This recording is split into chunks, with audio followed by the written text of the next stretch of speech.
Welcome. Today, we're going to talk about the parallels and the similarities of the two mass suicides that took place in Guyana, South America.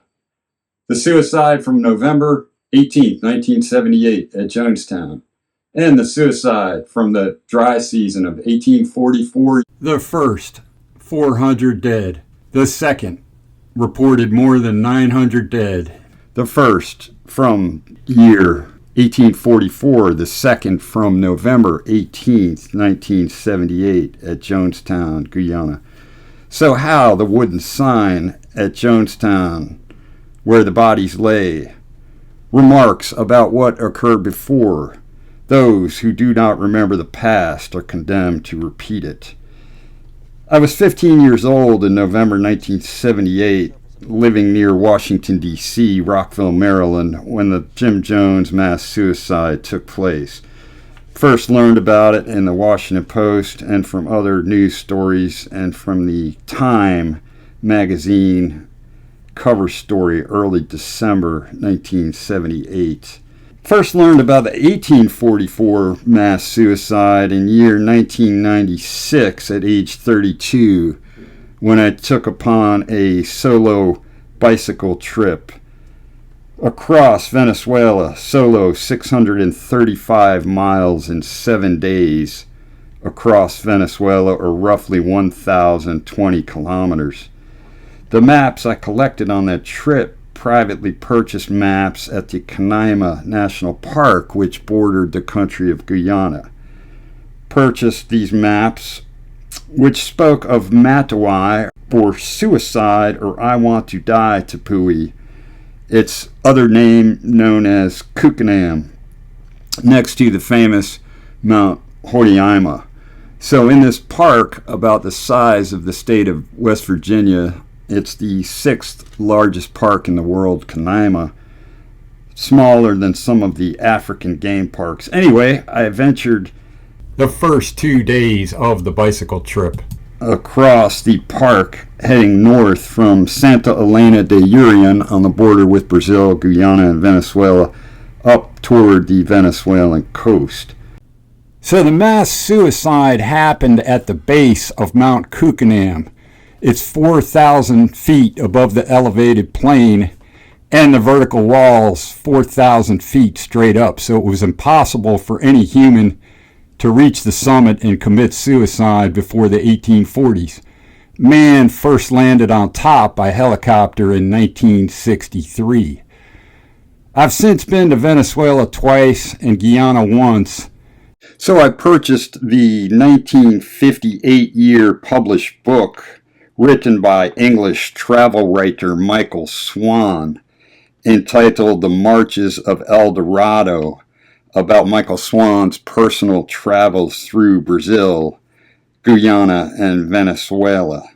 He covered the mass suicide led by the Native American young buck named Awakapu, and he did not have exact footnotes in the book Marches of El Dorado, but he listed 14 different writers or source material, all in English except for the first source, which was a book written by Karl Ferdinand Apun, a German explorer that worked for a number of years in Caracas, Venezuela.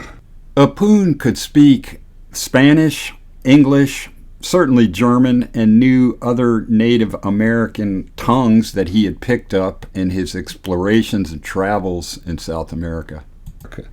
So the original account about the 1844 mass suicide came from the German book Under den Tropen, Jena Publishing, 1871, from Germany.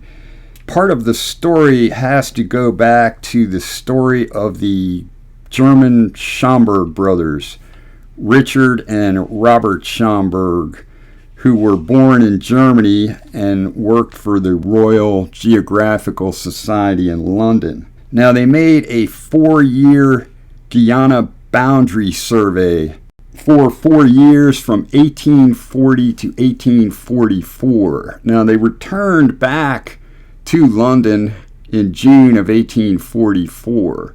One of their guides was a Native American named Awakapu that traveled extensively with them on their surveys and exploration through the Amazonian regions, the southern part of Guyana, mapping all of the boundary. So I'm going to revert back and tell the story from when I originally first learned about the first mass suicide from September, October 1844, more or less. So Michael Swan is doing his travels through Guyana and Venezuela, and this is his account. He is talking with his guide and cook, a Native American named Austin. "Austin," I said, while he was cooking my rice and curry, "round here, wasn't this Becaranta, the place where all your people long ago had a battle and mass suicide?" "Yes, sir," he answered. "This Becaranta, the white people's land, place where bad man Awakapu, he come long time ago." The amazing story of Awakapu is well documented. He was an Arikuna Indian who had lived for some time in Georgetown, the capital of British Guiana, and Awakapu had learned English. The Schomburgks recognized his usefulness and employed him on their expeditions. Richard Schomburgk speaks in admiration of the way he, Awakapu, behaved when attacked by piranha fish. Biting his lips with the raging agony, he rolled about in the sand, yet no tears flowed from his eyes, no cry passed his lips. From the tone of the Schomburgks' remarks about him, he seems to have kept his true nature from his employers. After the Schomburgks had left the colony, Awakapu, still only 25 years of age then, was seized by a folie de grandeur and wished to make himself the chief of all the Indian tribes of English Guyana.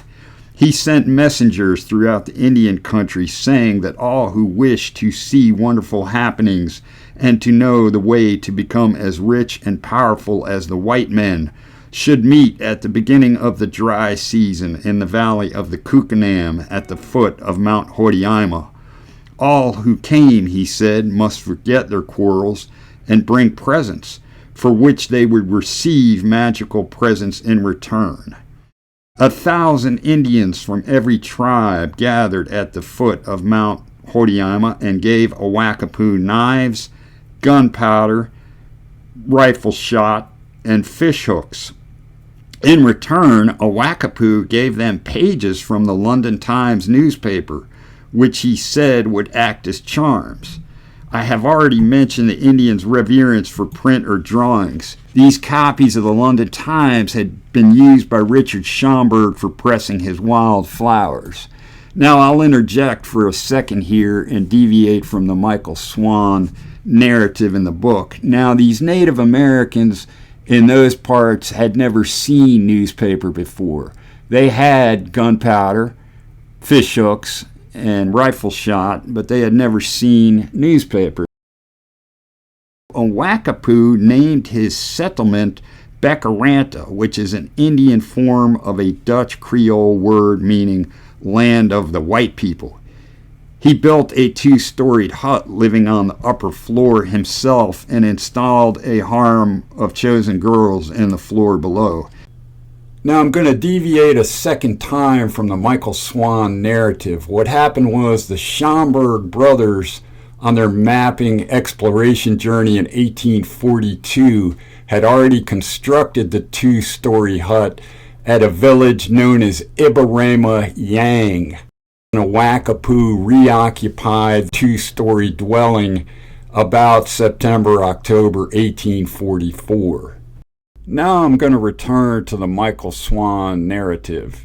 Awakapu enhanced his mystery by rarely mixing with the gathered Native Americans, and when he addressed them, he swathed himself in magical ritual garments so that only his eyes were seen through the folds. On these occasions, he threatened death to anyone who did not obey him implicitly. He encouraged kasari drinking bouts and dancing, hoping that this would induce a state of mind in which all would accept his leadership. Later, he decided that he would have to kill all untrustworthy elements so that the other Native Americans would follow him. On the night of a general orgy, he appeared and announced through the folds of his gown that he had just been received by an audience of the Great Spirit Makanimua, who had told him that the Native Americans must never be driven out of their own land by the white people. They must become greater and more powerful than the whites. They must have white women as wives and themselves have white skins. Makanimua, he went on, had told him that all gathered at Bekarantha could have white skins. They would have to kill each other and their souls would rise to the summit of Horiaima, where they would be reborn and return to the valley of Kukanam in 2 days. Their skin would be white and they would have all the knowledge of the white people, and they would be rulers of all the other Native Americans. Awakapu had touched the deep-rooted and still surviving skin envy of the Native Americans. They heard him with terror. Awakapu seized a war club, attacked a man, and smashed his head open so that the blood spurted into a gourd of kasiri, which Awakapu then drank. The drunken Indians now began to fight each other, and submerged hatreds erupted once again.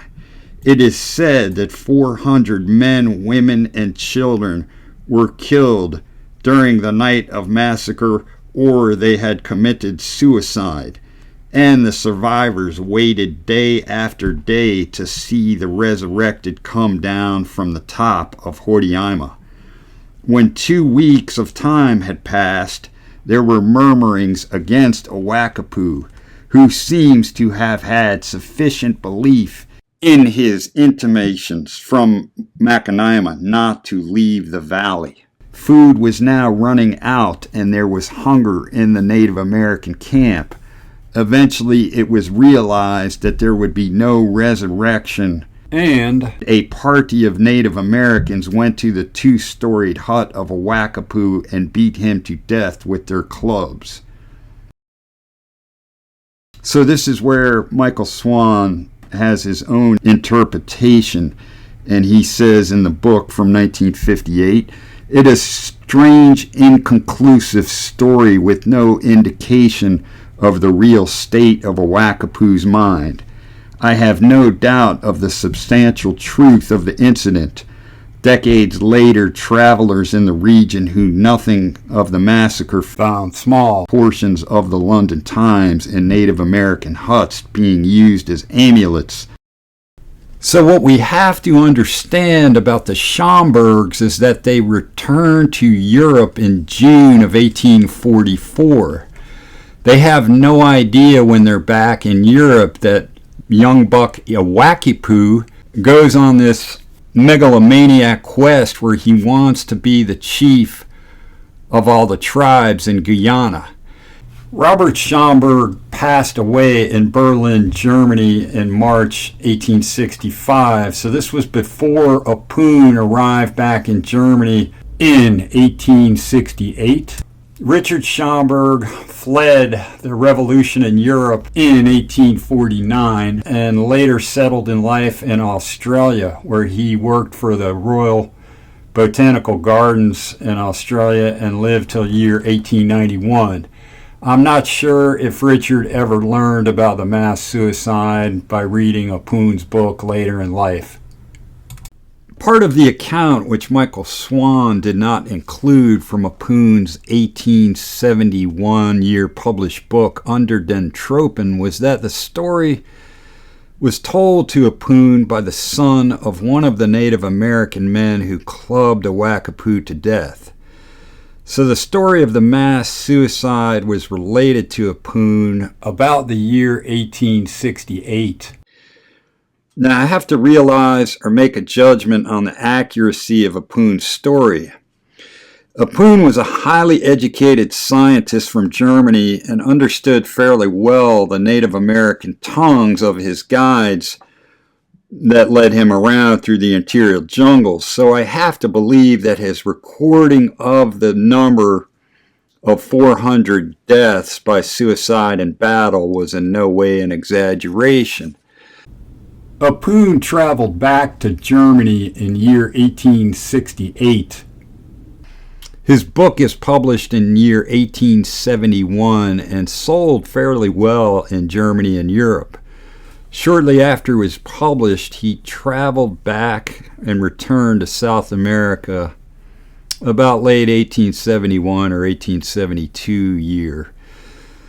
So on his next 1872 expedition back into the jungles in Guyana, Apun had a bad moment or panic or misjudgment.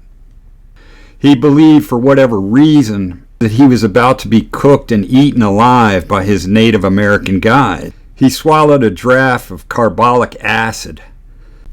His Native American guides carried him to the closest white man dwelling, which was known as the Mazaruni Penal Settlement, built in year 1842 on the Mazaruni River in the interior jungles of Guyana, far away from any other white man's civilization. So sadly, Apun died 2 days later in total agony from the ingestion of this carbolic acid. So with Michael Swan also, sadly, he died in year 1967 from an overdose of alcohol and sleeping pills. He does not live to witness the mass suicide which happened later in Guyana in 1978. Now, what Michael Swan failed to mention in his book Marches of El Dorado was he missed the story from the Richard Schomburgk 2-volume set Rising in Guyana, which was translated into English by Walter Roth and published in 1922. Michael Swan missed a couple of important things. The Schomburgks first go to the area of Mount Roraima to do their border survey in year 1842. And on this trip, a Wakapu is with them. They also have African porters, Native American guides that have to make contact with other Native Americans before they get to the area, so there's peace and tranquility and no violence for them to do their border boundary surveys. Anyway, on this trip to Roraima, 2 things happened. One of their guides, Kate, wife of one of the porters, was bit by a pit viper snake and died in agony. The other story was that in this vicinity of Mount Roraima, at one of the Native American villages, lived the most beautiful young maiden that Richard Schomburgk reported that they had seen in all of their 4-year boundary surveys. So this beautiful young Kumavavre lived at one of the villages there. And her father was trying to keep the Schomburgks and certainly a Wakapu away from Kumavavre. The reason a Wakapu goes back to this area is he's after Kumavavre, the most beautiful Native American woman in all of those parts. This is the reason why he gathers 1,000 Native Americans and wants to be the chief of all the tribes of British Guiana. Certainly he was trying to impress Kumavavre and make her his wife. Sadly, it all went downhill that led to the mass suicide and violence that night. Many of the victims of the mass suicide that night consumed kasire, the toxic liquid which is the leftover extraction from the cassava plant that you bleed out with a matapee that has to be squeezed out. Now, with my own input, I realized that there's some other factor that may have been one of the reasons for the mass suicide.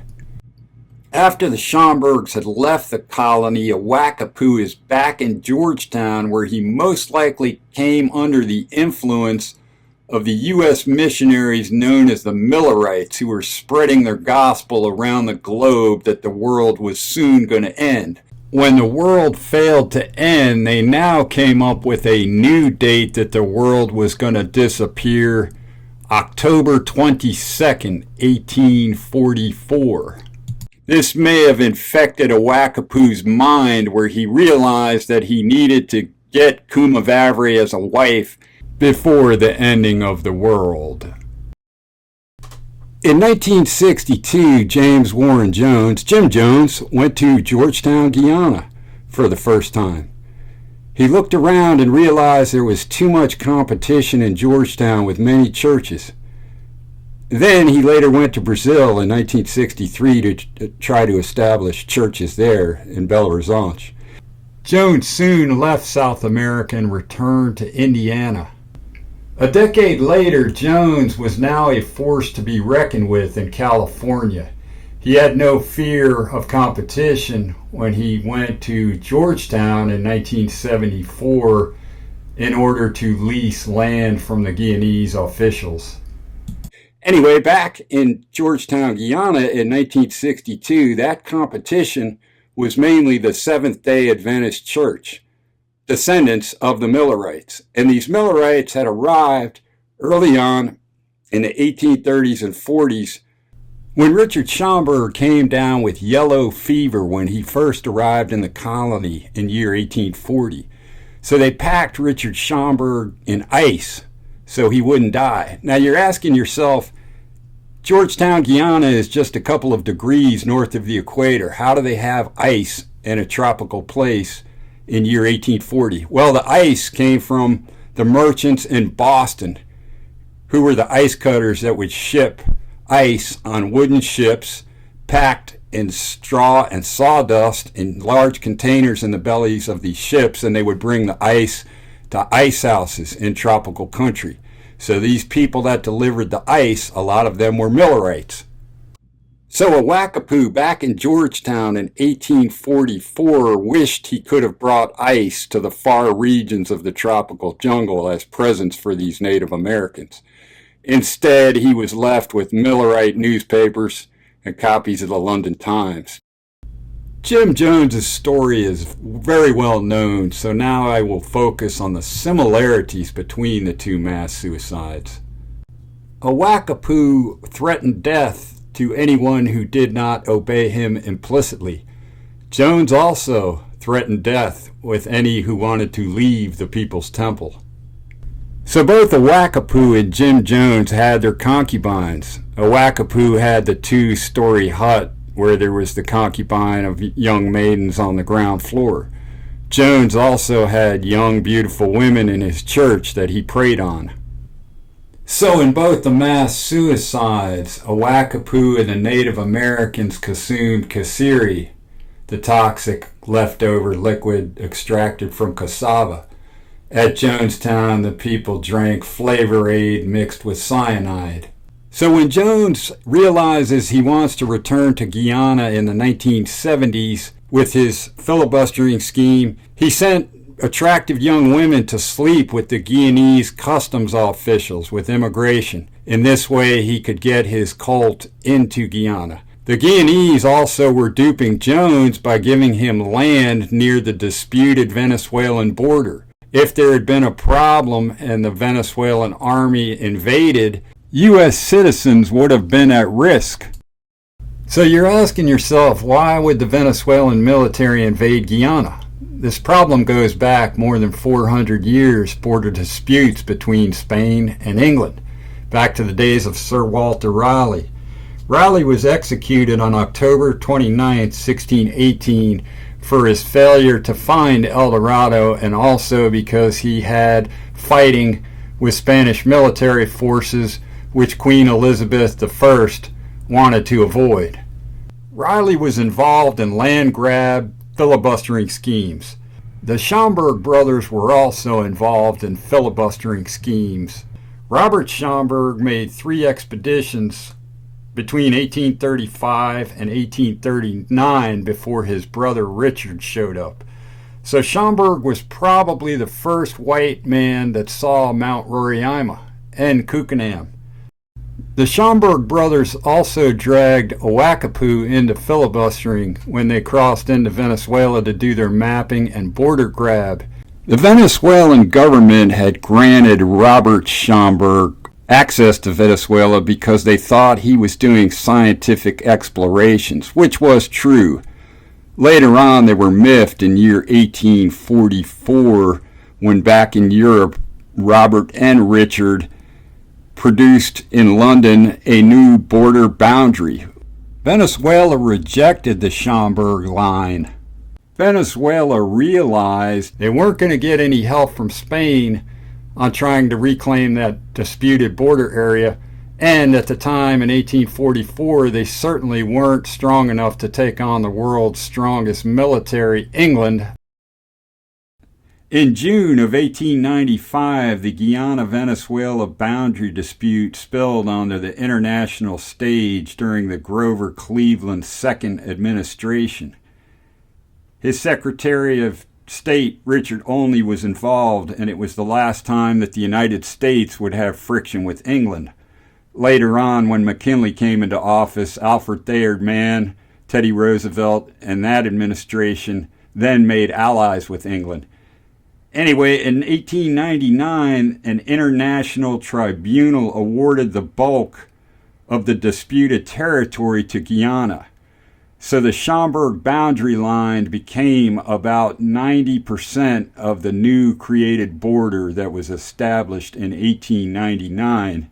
So this more than 400-year-old border dispute has left Venezuela and its people forever feeling slighted.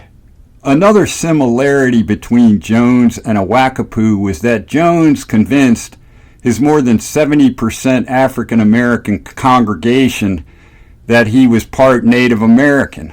Ouakapu, on the other hand, was very impressed with white Europeans and somehow wanted to change his followers into white-skinned people. So after the November 18, 1978 suicide, more than 35 firearms, many of them automatic weapons, were recovered by the Guyanese government authorities and Guyanese defense forces when they first arrived at Jonestown. Countless numbers of firearms had already been looted before they arrived to secure the area. Since Jones and his people had more than 35 firearms on Guyanese soil, that constitutes filibustering. Jim Jones had a private military force on Guyanese soil that later attacked Congressman Ryan and his entourage. In 1979, a band of thieves masquerading as Guyanese police forces checked out of the armory the 35 weapons that were recovered from Jonestown for investigative purposes. They drove away with the weapons and were never seen or heard from again. In Rockville, Maryland, I attended Richard Montgomery High School, the 13 colonies' first filibuster who launched an invasion of Canada, ill-fated. Jones's inner circle member, Laura Reed, also attended and graduated Richard Montgomery High School class of 1965. She went to a high school named after the 13 colonies' first filibuster, and she was involved in Jones's filibustering scheme. I went to see her speak on April 27th, year 2011, in our hometown, Rockville, Maryland.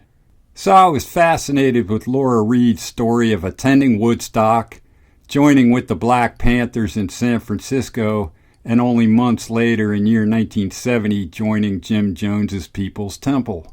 So I came away from Laura Johnson Cole's talk in year 2011, realizing that she was probably more of an enabler rather than a deluded victim.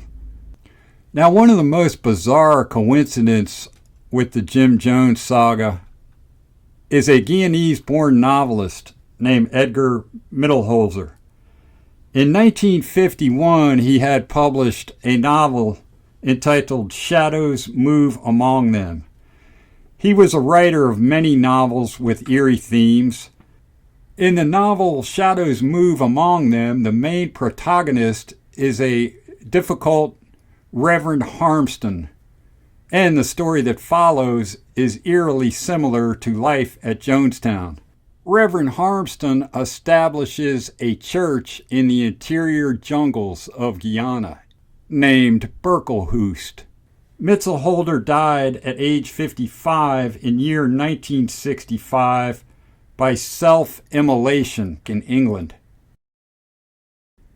In conclusion, the two mass suicides had in similar skin color dissatisfaction, extreme beliefs, egotistical megalomania, mistresses, cyanide consumption, thousands of followers, isolated locations, filibustering schemes, near border disputed areas. If you'd like to know more about Canaima and the Tepuis, investigate Charles Brewer Correas, the best in the business at what he does.